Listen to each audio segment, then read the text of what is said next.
Well, there we go. I class that as a failure, even though we've got a bit of sauce.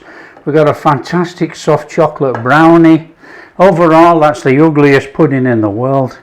Hi everyone, welcome to Backyard Chef. I'm Rick. Today we're doing an old school pudding right back from the 19th century. A fantastic British pudding which was very popular in Lancashire and Lincolnshire. We are making chocolate Oliver pudding. That's right, we're making a pudding called chocolate Oliver. You don't see this much anymore. It's a traditional self-saucing pudding that came around in the 19th century. Now, we are going to make it in the air fryer, which is going to be a challenge because normally in an oven it's quite simple to do. But you know, there's a fan on these things that you could dry your hair. Obviously don't put your head in the air fryer. But you know, there's a big fan on these air fryers. So what we're going to do when we get to that stage, we are going to take the chip tray and we're going to put it up to stop the wind from blowing so strongly. Okay, right, let's crack on and make chocolate Oliver pudding.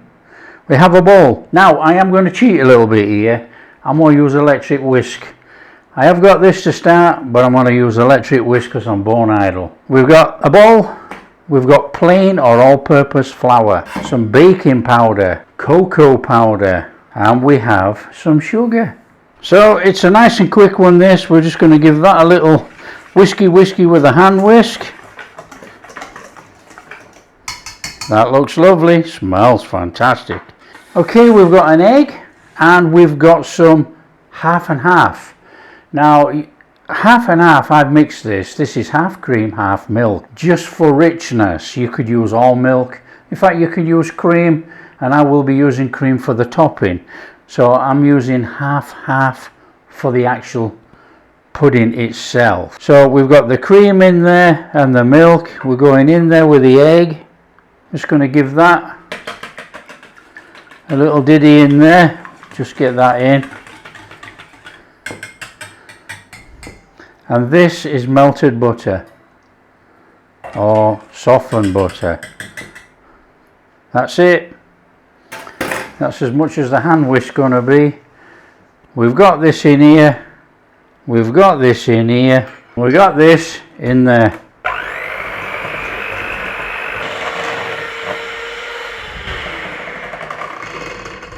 Give it a little scrape round. Bring it all in. Fabulous. Okay, preheat your oven. Mine's preheating for 170. At home 180, somewhere around about there, even 190.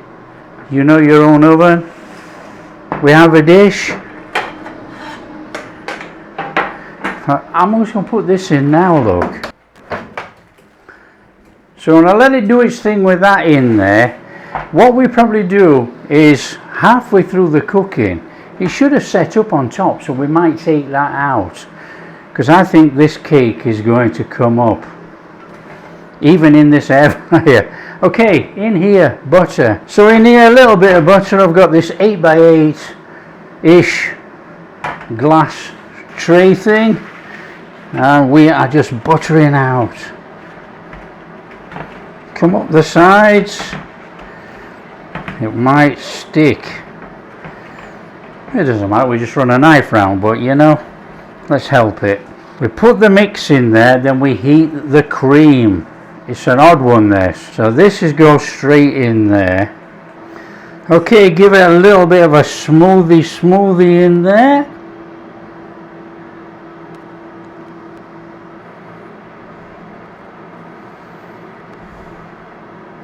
So this is where this pudding becomes very, very interesting. These old-fashioned ones are superb.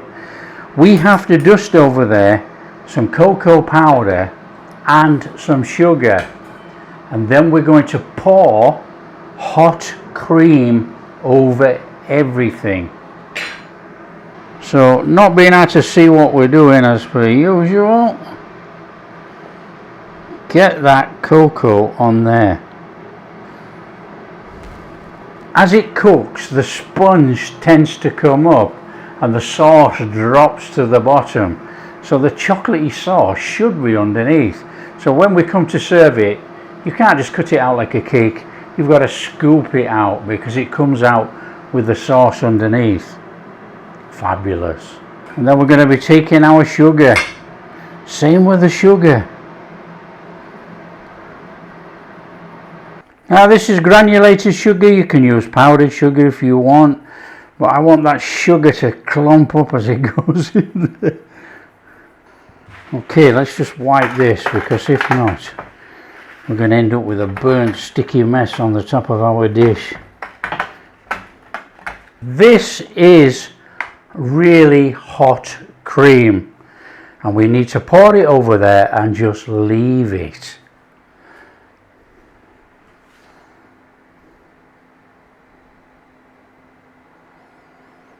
Okay, you do nothing to it, you don't stir it in, you do nothing.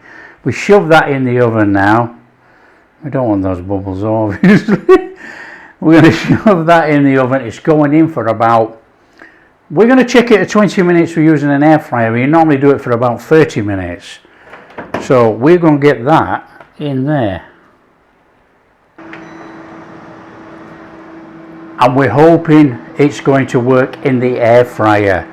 If it does, revelation. Well, that's end hot. We're going to have a look at this. Oh man, that is one real ugly looking pudding. Oh dear, that is a real ugly monster right there. And look at this, all our sauce is out. Yeah, that's clean. It's bubbling like molten lava. Wow, that is one ugly looking pudding. Now, these old recipes, you know, have been changed along the line, and what you do nowadays is use hot water over the top. But we've gone for the cream on the original recipe to have a look, and that is one ugly looking pudding, even though it's got a bit of a crust on the top. But you know, we can tidy that up, give that a wipe round there, dust that over with icing sugar, camouflage it, you won't have a clue. But anyhow, that is an ugly looking pudding. Let's give it a little minute, and then we'll get a spoon in there and see if it has self-sauced in the middle.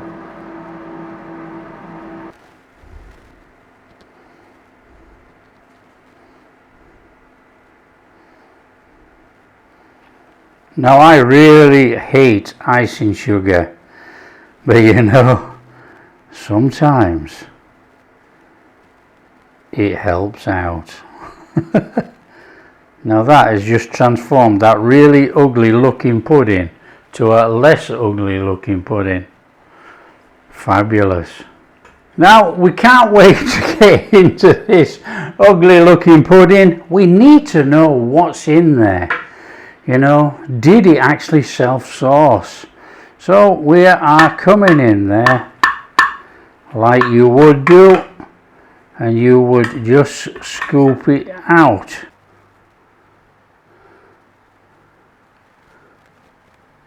Oh, we've got some sauce, but it's not much. Seems to have all dried up in there. Oh, not to worry. As we can see in there, look, we've got sauce in there and we've got runniness, but it's not wet through. Still soft and moist though. It's like a huge chocolate brownie. Come on. Well, there we go. I class that as a failure, even though we've got a bit of sauce. We've got a fantastic soft chocolate brownie. Overall, that's the ugliest pudding in the world. Let's give it a taste test. Come on, we're in on it anyway. I mean, the chocolate brownie bit, that is incredible. I can smell it right now.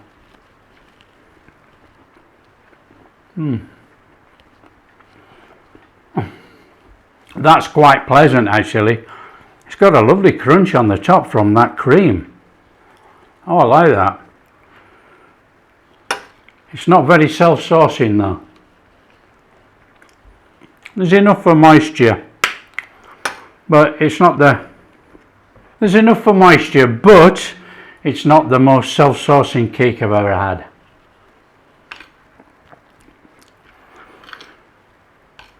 There's one thing, if you like chocolate brownies, this is a massive hit. Oh my word, this is chocolate. Delicious, absolutely delicious cake. What I would do next time, I wouldn't follow the old school recipe of putting cream on, even though they've got this lovely crusty top on here.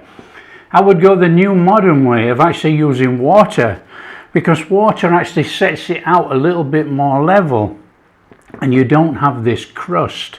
You do get a crust on, but it doesn't form a crust like this cream has on the top of here. And probably milk might have sorted this out as well, but you know, we went for the cream to make it creamier down to the sauce. Cream too thick, water or milk be absolutely perfect. Overall, this is a fail. This is a backyard chef fail. But as far as chocolate cake goes, wow, it's a beauty. So overall it's a fail, but if you like what we're doing, a big thumbs up. Subscribe to the channel, ring that bell, catch you in the next video. Oh.